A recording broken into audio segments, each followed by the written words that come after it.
I'm so excited to see you again, Ellie, because it's been years. It has been since I think it was 2009, if I remember correctly, when Josh and I started volunteering at Equest.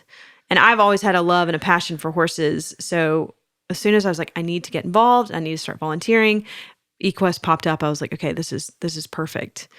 And we worked with Samantha, who was really young at the time. I mean, she must have been 8 or 9. Mm-hmm. So what is going on with her now?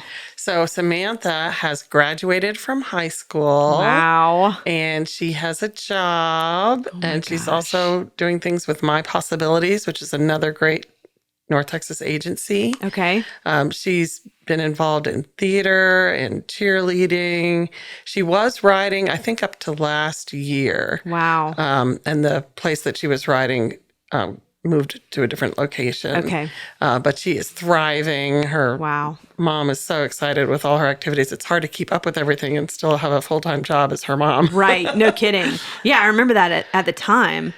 But Samantha, I mean, she was such a light and it was so much fun to work with her. She was hilarious and just great outlook on life. So it's just amazing to see how the program just really pulls that out of people. Yeah, she is so confident. I mean, she's always been this incredible spirit, like a sprite, I guess. Yes. And the theater folks have really recognized that, and she's got her first paid job in the theater. Wow. So that's really exciting. That is so cool. Yeah, we love to see our riders and our clients getting out into the real world and having their own lives. We have another client who's been so successful. She went away to school, got a special degree in food service.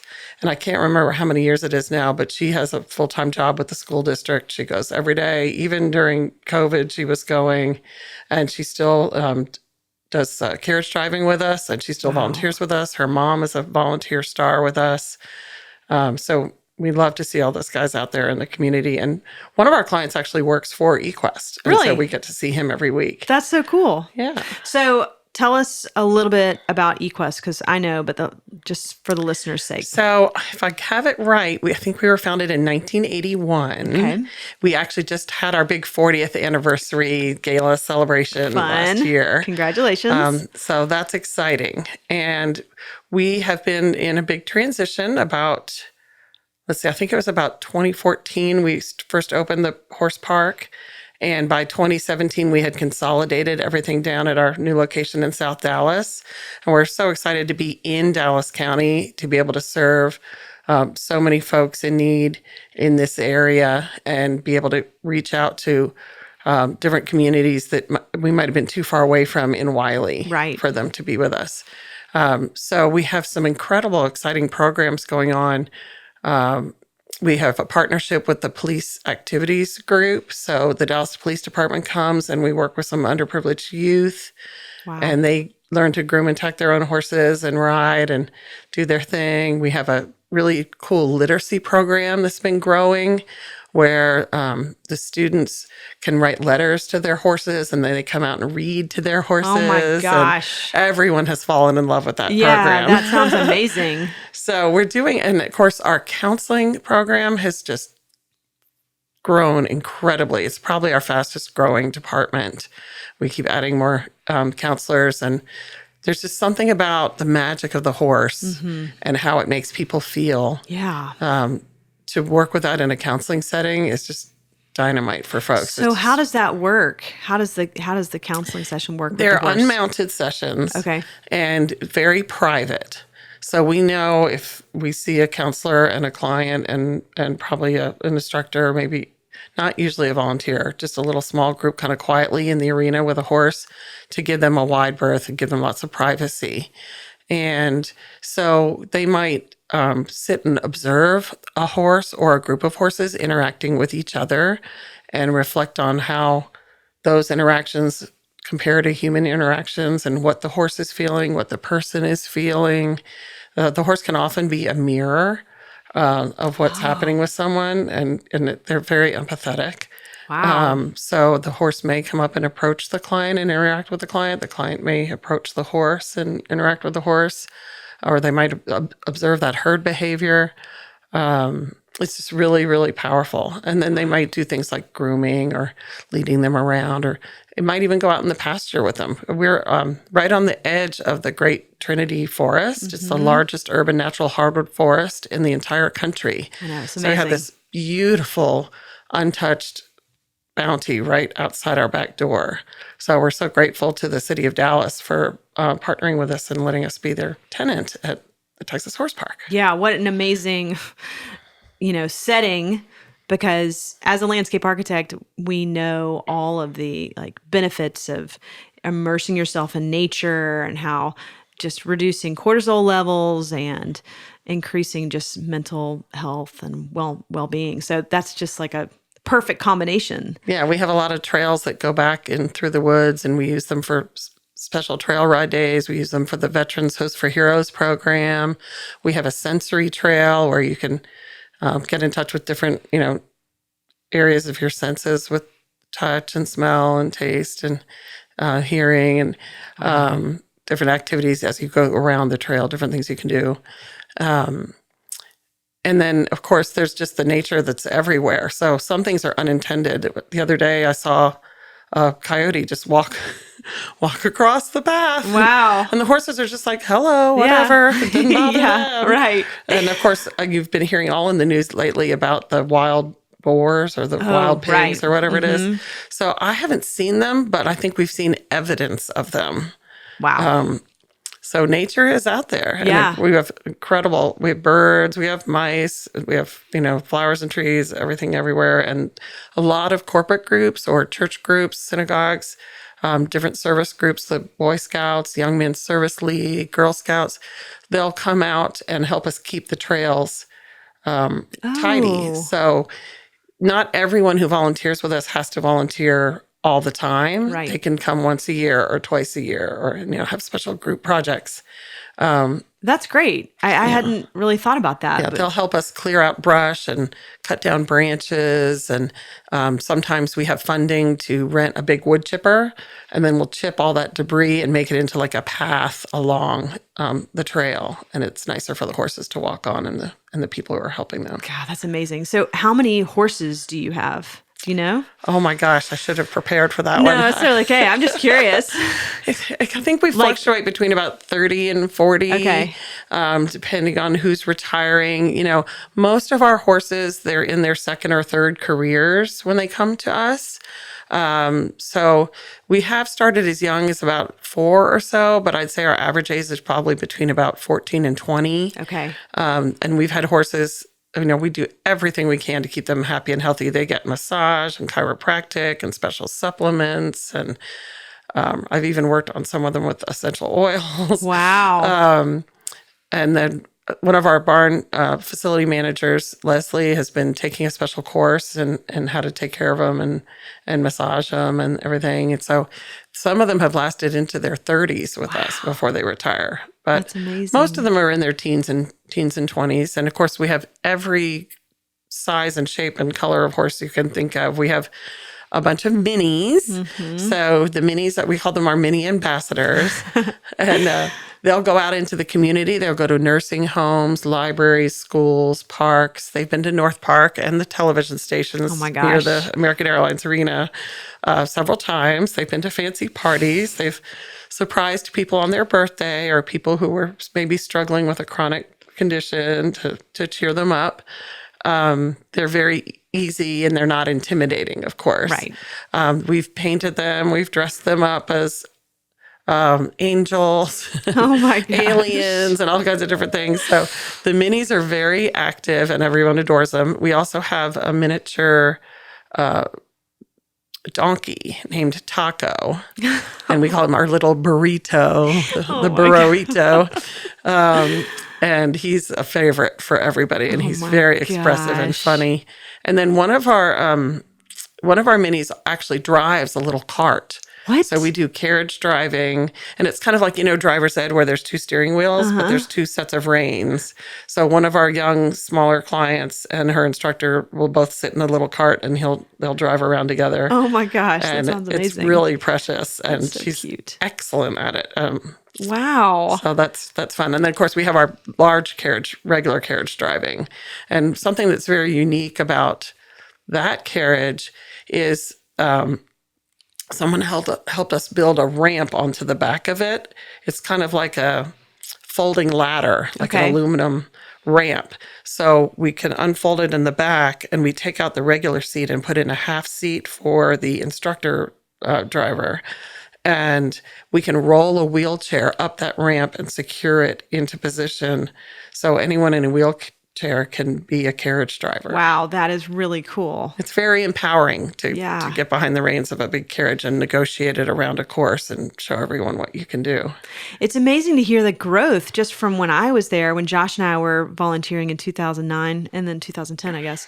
And just the diversity of programs and all the different opportunities you have to help and serve your clients. Yeah. And all the horses it takes to do it. So we had started talking about the minis, but of course we have thoroughbreds, quarter horses, we have draft crosses, we have one of our horses. I don't know if you've seen the movie Frozen. You have girls, so I'm sure you have. Lots of times. Is a Norwegian fjord. So he has that scrub brush mane and that two-toned stripe down his dorsal side. And he's pretty spectacular looking and a big favorite. And another one of our horses, and he'll also do the carriage driving. And another one of our horses is a halflinger. And I don't know what that is. Oh, it's like a heavy-set pony. Okay. Big pony. So he can actually take a heavier client than normally would be able to ride a pony. And it's wonderful because he's sturdy and strong and muscular, and he's not that far off the ground. So that the sidewalkers who are trying to support someone who might need a lot of support don't have to be reaching up so high. And so you lead volunteer services. Correct. And for 17 years 17 years. Yeah. And before that, you were practicing law. Is that correct? Yes. And I came to Equest from the Junior League of Dallas. Okay. And I couldn't believe, I was so excited when I read the description that I could wear blue jeans, get sunshine and exercise, work with kids and adults and horses. And that was my Junior League placement. I was like, I am so there. Right. So I was supposed to do 60 hours and I did 600. Wow. And the next year I did 1,000 and the next year I did 1,000. And it's so powerful to be part of something where you are hands-on, tangibly helping change someone's life for the better. Right. To see the progress and the results. I'm not supposed to use the word miracles, but it's pretty astounding what you get to be a part of and the positive changes. And when you see sort of the happy tears welling up in a parent's eyes in the stands, or when a young rider collects their first Special Olympics medal or their first blue ribbon, and they don't even care what color the ribbon is. Right, They're just happy to be doing it. That's their thing. Wow. And so cool. The camaraderie and the interaction, the socialization they get with their fellow teammates and their fellow clients in their classes, the friendships that are built. I mean, since we've been around for 40 years, there are some folks that have known each other for 30, 35 years or more. And I've had moms tell me she's walking because of being on that horse. Wow. Or I've seen a rider say their first words on their horse. Walk on, Rags. Walk on, Crunchy. Oh my gosh. Talk about emotion. Lily tells a story about, Lily's our CEO and most incredible mentor in the whole industry. I mean, she's won the James Brady Award, which is the big international. It's kind of like the Pulitzer or the Nobel Prize for therapeutic writing. Wow. And she's helped guide the whole industry through the U.S. and also just internationally. But anyway, she tells this story about a young gal, and her mom was in the stands, and she was, I think, either a foster child or an adopted child. And this was not something that was planned or part of the lesson, but the horse did one of those like big shivers they do, and they're trying to get a fly off, or I don't know what was going on. And the little girl was like, whoa, you know. And Lily looked over, and the lady in the stands, the mom, was still crying. And she's like, no, it's okay. Everything's safe. It's fine. The horse just had like a little shiver. And she's like, no, I'm not upset. That's the first time I've seen my daughter laugh and smile. Oh my gosh. So things like that happen, and you're just like, my life has changed. All your problems get put into perspective. Right. When you see the challenges, and you see some of these families who maybe even have multiple kids with challenges in their families and their courage. I mean, it's hard for anyone to get on a horse. Not for me, because I'm in love with horses, but a lot of people, it's pretty intimidating. Right. And with whatever challenge someone might be dealing with, for them to have that courage to get up and get on that horse. You know, we work with some folks who are amputees. We work with folks, especially from our veterans program, who are dealing with PTSD. And it's just so moving to see these folks and see them come through the program. One time early on in the Host for Heroes program, at the end of the semester, the client came in and to give me a hug and say goodbye. And I said, oh, shoot, you're not coming back? Are you moving? Or, you know, why are you not coming back? And she's like, I'm good. You fixed me. Wow. You know? Yeah. I'm ready to fly, you know? You're like, okay. And I mean, I get chills talking about it, even though it was years ago. Wow. And I've had other folks tell us that we saved their marriage or we saved their life. Wow. It's a very gut-wrenching statistic, the number of lives we lose, veterans committing suicide. Oh, yeah. And it's coming down, but it needs to come way, way, way down. Right. And hopefully someday to zero. So we're trying to help as many of those folks as we can, both through the riding program, through the counseling program. And we also have a program called Equine Assisted Learning, EAL. Okay. So those are unmounted activities, what they're doing with the horse. We also do EAL as sort of vocational work. Maybe a client doesn't want to ride, or it's too scary for them, or maybe they're too heavy to safely be on the horse. But they can come and work with the horse for an hour each week doing activities with the horse. So that's a really popular program as well. And sometimes involves the minis because they're fun and easy. Yeah. But yeah, that's another program we hadn't talked about yet. That's amazing. And of course, our biggest program is the therapeutic riding. Right. So like a regular riding lesson that anyone would envision, you know, put your foot in the stirrup, get on the horse, hold your rein, steer, like you all did with Samantha. Right. And just we adapt whatever we need to as far as our equipment or how we communicate. You know, if someone's nonverbal, you know, we have different challenges. You can do things with someone's got some vision impairment or hearing impairment or whatever it is, we will adapt. And as long as it's safe medically for them to be on the horse, we will figure it out and try to help enhance their lives and improve their lives. It's pretty amazing how there's all these different diverse programs that you have with depending on various different needs, just that you've just described.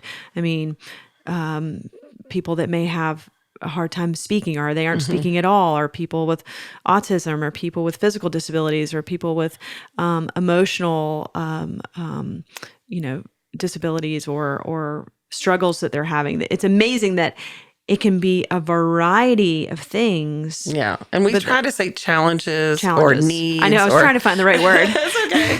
It's okay. Because we all have challenges, right? We all have things that aren't the best things for us or things we're working on. Right. And so our clients have diverse needs, and we try to meet those needs by partnering with the horse and using these therapeutic activities, these equine assisted activities. And we really feel like the horse is the partner. Right. You know, they're not just a tool. And the magic of that horse, I mean, in PT and OT, the movement of the horse uniquely recreates for people what happens in ambulation, which is a fancy word for walking. So technically, on paper, the horse is a treatment strategy to achieve that physical or functional goal. But in reality, it really is that partnership, and the horse is walking for the person, and they're getting all those physical benefits that you get of any exercise, but plus that unique motion that the horse brings to someone's body. So when we bring a horse in for the first time, the instructors and therapists will get on it and feel what input that horse is going to give. Oh, look, we get a lot of rotation on this one, or we get a lot of, kind of pelvic forward and back on this one. And immediately the light bulb goes off of the instructors, and that horse would be perfect for so-and-so, or this horse would be perfect for so-and-so. And wow. So we try to match, and of course, some horses are wider and some are narrower, and some people have challenges as far as their flexibility. And so we have to meet we have like a whole menu in the barn, and we try to meet all those needs and get that improvement and maximize the improvement that we can get. Wow. And that's one reason we try to operate almost all year round, because that regularity really, it's like exponentially beneficial for those clients, especially in PTOT. Wow. So we'll extend the sessions, the semesters a little bit for the PTOT clients, go a little longer so that they miss fewer weeks in between. If we have to shut down for the cold weather, or in the summer when it's so hot in Dallas in August. But we'll try to stretch and extend, especially for those clients, because that regularity is what really keeps them functioning and flexible. That makes sense, just that consistency. And it's interesting using the horse versus using another animal, like, I don't know, a dog, or I'm sure there's... Well, and all pets are therapeutic. Right. I feel I love all animals. But yes, and it's kind of like when you watch the Summer Olympics too. There's very few activities or sports or whatever you want to call them where you're actually partnering with another creature. Where you and the animal are one when you're doing show jumping or dressage or whatever it is. And I guess maybe if you're, swimming around with dolphins or something. I've always wanted to do that. But not a bad idea. And they really think it's one of the most effective forms of therapy you can find anywhere on the planet. One of the next best ones is that working out in water, water activities. That makes sense. But yes, it's so incredibly effective because it works the body and the mind and the soul, and really touches the emotions and taps into. And I believe more and more as I get older in life in that mind-body connection, that they're just completely integral with each other, and you can't heal one without the other, and you've got to work on both. And yeah, I definitely think there's an emotional connection too. I feel that with horses. I mean, they're huge. They're not all of them, except for the little ones. But they're big and they're muscular, but you feel this feeling of strength and knowledge and emotional connection. I mean, like I was saying, my daughter has started. She started riding. And so I get to interact with horses, which is so much fun. And why it's been, when I thought of you, I was like, oh my gosh, I've got to get Ellie on the podcast, and I need to get back involved with Equest. But just spending time with horses, and there's this one horse that I go up and I just scratch underneath his chin, and he just turns his head like he's really enjoying it. I don't know. It's just they're all large individual creatures. characters. Yeah. They all have their different quirks and things they like or don't like. And, one of them might have an ear they don't want you to touch, or one of them might, I think, was it Wizard? He was one of the first horses I ever rode out there.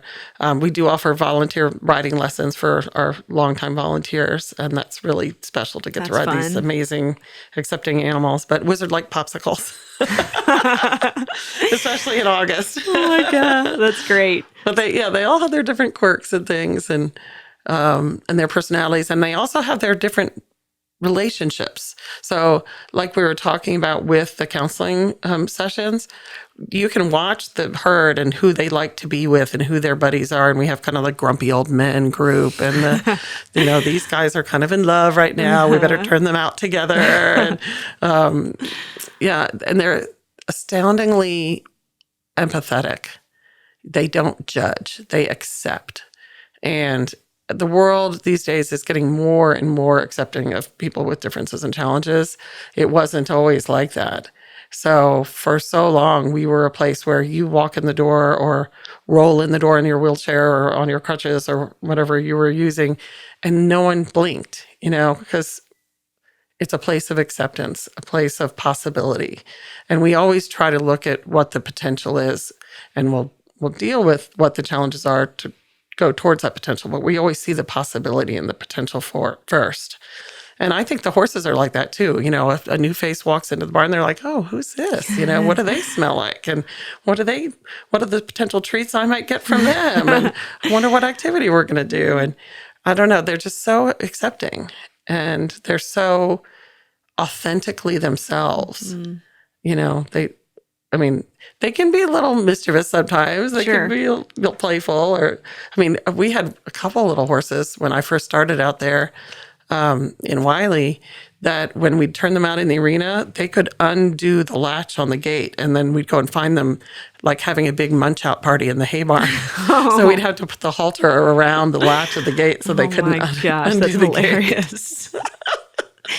So funny. Yeah. So where do you get your horses? How do they come to you?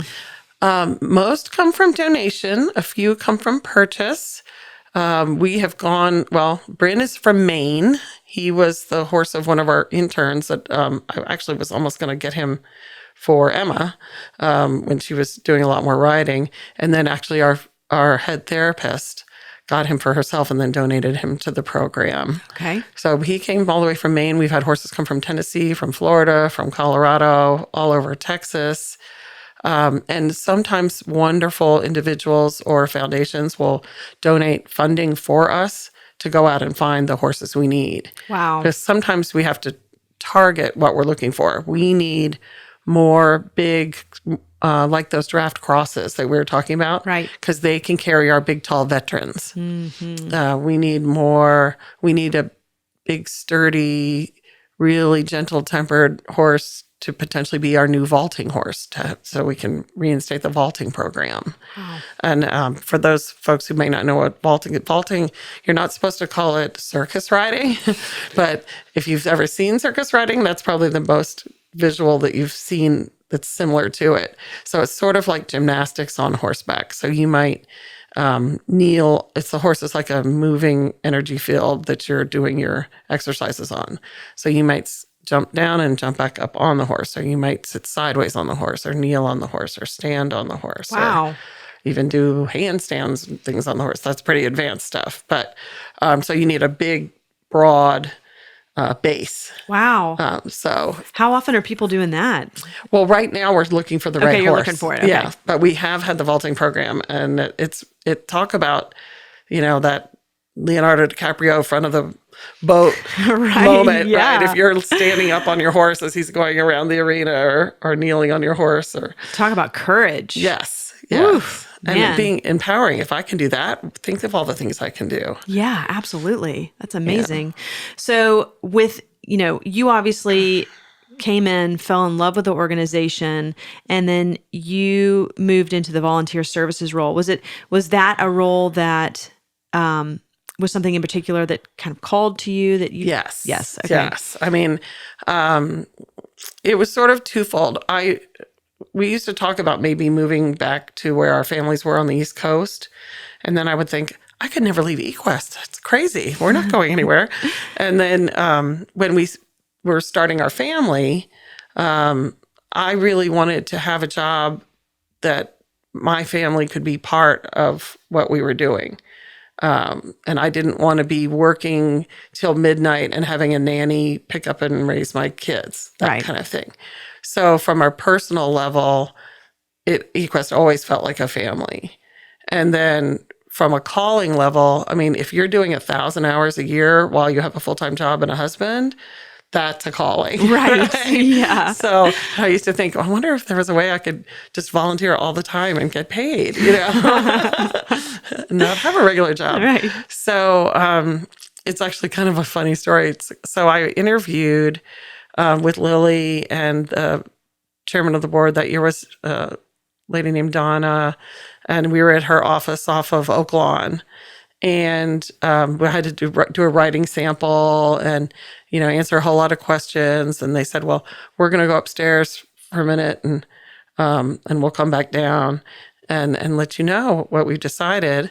And I had already been a volunteer for the program. I'd been a project chair for the junior league. I'd gone on the board of directors. I'd I'd helped found the Hospitality program, which is our like horsey beauty parlor to, groom and bathe and braid and clip and everything, get ready for shows and my events. gosh, that's awesome. And so they were gone quite a while, and I sat there and like, I don't know what's going on up there. And they came back downstairs and they're like, "We're so sorry, Ellie. We really appreciate you applying for the job, but we're not going to go in that direction. But thank you for coming in." And I was like, "Oh, okay." And I was a little sad, Right. And then they go, "April Fools!" It was April 1st. Oh my gosh! You're like, are you kidding me? So a few years later, we were going to a staff meeting, and I had left my resume on the copy machine, and I sat down in the big staff meeting, and I'm like, "Oh, I have to tell you all, we've inherited some money from a relative, and I'm able to be a stay-at-home mom with Emma, so I've loved spending this time with you all, and I'll still come back and volunteer, but this is the path we're going to take." And they all freaked out in the meeting, and they're like, "No, you have to find and train your replacement," and all this stuff. And then I'm like, "April Fools!" Like, get you back. Got to watch out for that. So we have a lot of fun. It really is kind of a big, crazy, rollicking family of a staff, and everyone truly, sincerely cares about each other. And that makes such a difference to have a work atmosphere where someone has your back and someone to lean on. And when you're overwhelmed, because it is a big job, and it's not the only big job. So many folks out there have huge, crazy, overwhelming jobs. And I actually have been very blessed in the last couple of years through some very generous funding from the Junior League. We have a part-time volunteer coordinator. So somebody I was begging for, someone else in my department for all these years, and we finally have her. And she's fabulous. Her name's Barbara Beach, and she came from the Arboretum. Oh, great. And she wanted a part-time position. And so having a partner in crime to help work with all our wonderful volunteers has made all the difference. That's amazing. I know. Yeah, because I remember, we went in as volunteers, we went in for the training, and there was a whole room full of volunteers. Oh, yeah. Up to 100 is my max. Unbelievable. 101 day. Unbelievable. And I remember looking around, I cannot even imagine trying to coordinate that many people. And all the paperwork. There's all the paperwork. All the scheduling, and of course, all the now coordination. With COVID, there's even more paperwork. Oh, man. And we reduce the trainings for safety. So everyone's masked, and we only do smaller groups of like 20 or 30 at a time. And we break those groups into 3 to 5 people per group and have an individual rotation. They go around and work, here's the grooming station, here's the tacking station, here's practicing mounting, here's practicing leading. So trying to keep things safe. And we actually, I need to knock on wood for sure. Where's my wood? Here we go. But we were able to open right after the lockdown stopped. Wow. So only a few weeks into the whole crazy business, we did start serving clients as soon as we were permitted to do so, because it was so important to get that continuity back for them and get that therapy. So we were very careful about it. We limited how many people were coming and helping at a time. A lot of the staff did double duty. But we have been running since May of 2020. Unbelievable. A summer semester, a fall semester, last spring, this past fall, and now again, we're gearing up. We start on Valentine's Day on Monday with the new session. I just printed a 36-page schedule of volunteers. Unbelievable. Monday through Saturday, morning, afternoon, and evening. And believe it or not, we are beyond full. So I have a little cushion of volunteers in most classes in case someone can't come. We don't have to worry about substitutes and things like that as much. Wow. And I know a lot of this is relationship building, right? You're creating a community of volunteers, community of Equest clients and families. Sure, that training is just the start of someone's experience. They don't have to come in and all of a sudden be an expert. Every hour they spend with us, they're learning and growing and developing their horse skills and their command of knowledge of the equipment and how to work with the horses. And obviously we have different volunteer groups. One of the most important is our incredible board of directors who give their time to us to help a nonprofit agency thrive in this very challenging world and a very competitive world where there's so many worthy nonprofits out there competing for the same foundation dollars and funding dollars. Right. So our board of directors, we have the groom and tack trainers who help with the trainings. We have our volunteer captains who are mentors and cheerleaders. And we have schoolers who come and ride the horses and give them a nice sound, clear signaled ride and work on, building up areas if they need some more flexibility or need to build up their muscles or their top line, things like that. So people come out and school our horses. Obviously, lots of people come out and help maintain the grounds and the facilities and plant our gardens. And now that we have Barbara on board from the Arboretum, and one of our instructors is a real green thumb as well. So we have our little victory garden where counseling clients and other folks can go and hang out, and there's herbs and flowers and wonderful things out there. So people do so many different. Some people come out and build things. We have opened our new arena, the Owl Hill Arena. Oh wow! This past year, it's huge, gorgeous arena thanks to Owl Hill, and so now we have 2 arenas going at once. But that arena needed a ramp, so they built a ramp. And a lot of times we'll have to replace the footing in the arena, so put down a new layer of dirt sand mix. It's really important for the health of the horses and for safety and security for there to be that right surface for the horses to be moving across, pulling the carriage or carrying a rider. So volunteers will come out and help replace the footing or dig back out the footing as it kind of gets kicked up against the walls, or paint the picnic benches and stain the chairs. And we actually put in a new succulent garden between the building and the new arena, and a little oasis where families can sit and picnic and hang out. And that's so cool. So we're always improving, trying to make it more cozy and friendly and happy. And of course, we're just thrilled with our new facility and the opportunities that it brings us. And I can't wait to come down and see it, because obviously I've only been to the Wiley campus. It sounds like it's grown tremendously since you moved to Dallas. Numbers wise, we may be close to the same, but the breadth of programs, and of course our development department and our CEO could tell you more about those facts and figures. Sure. But all the different programs, all the different sectors of people that we're reaching, and beyond the regular weekly class schedule that we have, spring and summer and fall, we have special groups that come out less frequently. We work with a traumatic brain injury group, and they might come out once a month, or we work with other groups that are, have different schedules and agendas. And we also try to do a lot of education. So corporate groups can come out and have special seminars and team building situations with us. We also teach instructor training course, which is actually just started a few weeks ago. People come from all over the U.S. and all over the world to learn how to become a therapeutic riding instructor. Wow. We have had this for many, many years, usually twice a year, sometimes once a year.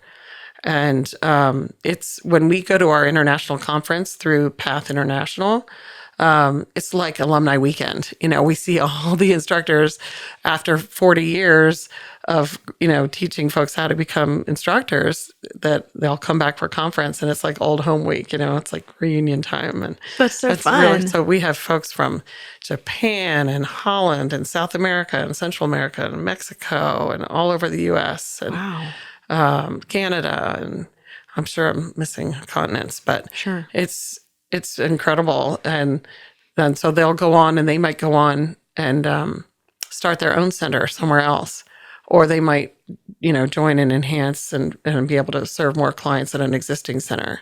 So there's this ripple effect from Equest that goes out into the world. Yeah, it sounds like Equest is a thought leader in the space. I mean, you mentioned Lily, the CEO. Obviously, she's winning kind of top prizes in that space. So clearly, yeah, and beyond Lily, even 2 of our other instructors, our director of program quality and development, Amy Causey, and Boozy, his real name is Boaz Orr. All 3 of them are master level instructors, and I may be wrong, but I think there's only about 30 or 40 master instructors in the whole world. Oh my gosh. And we have 3 of them. Wow. And Gail, who's retired from Equest but still comes back and supports us, she was a master level instructor as well. Unbelievable. And that's a very high level of achievement, from being a registered instructor and the advanced instructor and then the master. You really have to be at the top of your game. Right. And have, kind of, I don't know if it's okay to say made your bones. I don't know. Sure. Yeah. But, it's quite an achievement. And so to have that level of knowledge, that depth of experience, at least for me, and of course my child was a client there as well, that you're putting your loved one in very capable hands. I mean, it's not a 100% guarantee when you put someone on a horse. Right. The horses are prey animals. They're unpredictable. Now, of course, our horses are these amazing horses who've been tested and trained and practiced with before anyone gets anywhere near them who's a client. But to know that you've got that level of care and that level of experience in the instructor staff really makes you feel like you're putting your child into the right hands. Right. Gives you more confidence. Yeah. I mean, we've got to be doing something right if we've been around for 40 years. Yeah, right? no kidding. Unbelievable. We've had so many fun experiences. I mean, Princess Anne came to see us many years ago. Really?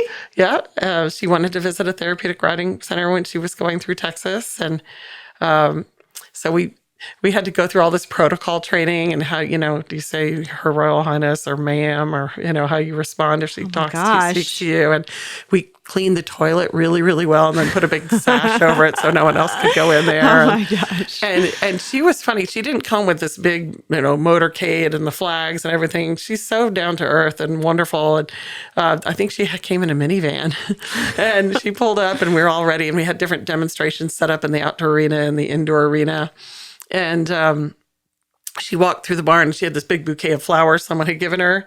And one of our big thoroughbreds, Willie, he reached out and tried to get a big bite of those flowers. And we have a perfect picture of it. Oh my gosh. And so I was the volunteer of the year at the time. I hadn't come on staff yet. And so I was with one horse and rider, and she would sort of come through and review them after the demonstration and greet them, one by one. So we were standing there, and I was trying to be all perfect leader position and holding my lead rope and checking in with my rider. And she was riding a horse. I think he was a quarter thoroughbred cross. His name was Prince. So appropriately named. Princess Anne, she walked up and she said, "And who is this you're riding today?" And my client said, "This is Prince, but I call him Prince Charming." And one of her tendencies in her challenge was to rhyme a lot and echo things a lot. And so then Princess Anne proceeded and said, "And how is Prince going for you today?"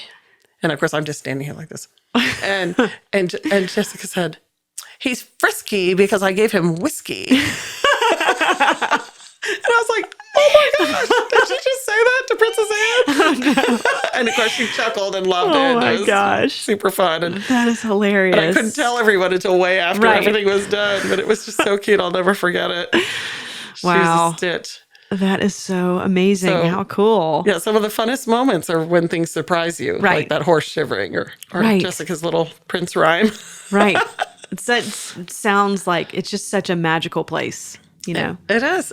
It's a place of hope and possibility and potential. And it's really amazing to put your head on the pillow every night knowing you've been part of something positive in the world. Right. Everything is so polarized today and there's so much negativity. But I just can't imagine anyone not thinking that Equest is wonderful and not really, really enjoying being a part of it in one way or another. So amazing.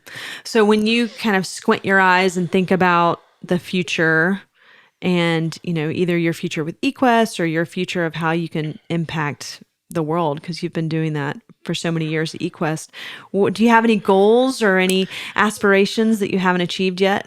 Oh my goodness. Well, I mean, we are far from perfect. I mean, we just keep trying to get those needs met and get people onto the schedule. So, And the hardest thing for me, I guess, is I'm not I'm not a warm body institution. So I can't just put anybody with any horse.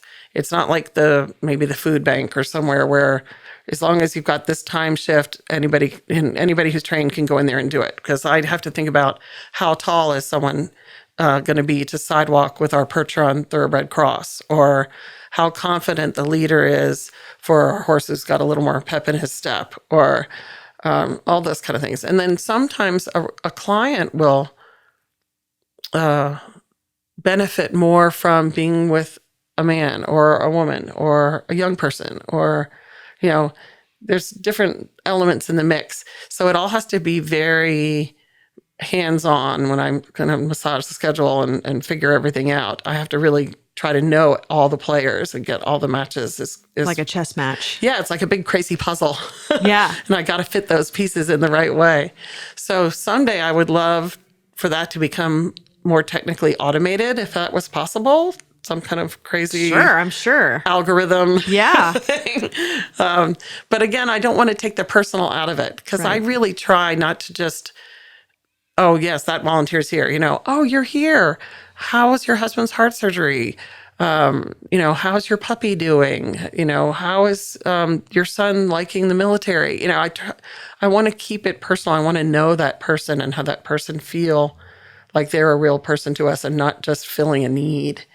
So that's, I think, the constant challenge for me moving into the future, is for us to grow, but not grow so fast that I'm not serving with excellence, and that we're not giving them the highest quality of experience we can, both for the volunteers and for the clients. So I think that's the constant challenge. I think in the nearer future challenge for us, as we grow and explore the world down there at the Texas Horse Park, is to figure out how to get into that community and how to get that community coming to us. I'm super excited. I was actually on the phone last night about 8:30 in the evening with the mom of a student who was only 2 streets away. Oh, wow. And she's available, several evenings a week and Saturdays. Great. And gosh, how many more of those folks are out there that don't know about us yet, or we don't know about them yet? And how do we connect to them? Another big challenge is connecting to all these baby boomers who are retiring. There's not like, the AARP alumni network that I can send all the emails to. Or not yet. Yeah.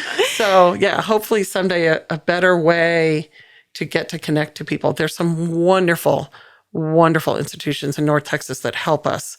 The whole community college system, Dallas County Community College and Collin County Community College systems. And then, of course, the biggest one for us is the Volunteer Center of North Texas. They call it Volley now, or VCNT. They're right next to downtown, and they do so much for all of the agencies. They are like our, I don't want to call them our free publicist, but they do so much to get the word out there about us and about the other agencies and our needs. And we can publish different opportunities on their network, and people learn about us through them. And we're just so grateful for that partnership over the years. And they've helped me grow as a volunteer director who really didn't have any training in that field, other than, when you're a lawyer, you're hopefully a good communicator and a good writer, and you're comfortable being in public. But how to manage volunteers, how to inspire volunteers, how to train and keep volunteers, all those things, they've helped me learn how to do better. And then I have a professional organization called the Dallas Area Director of Volunteers, DADV, and they've been another great resource. People who've been in the industry, not the therapeutic riding industry, but in volunteerism, learning from them, and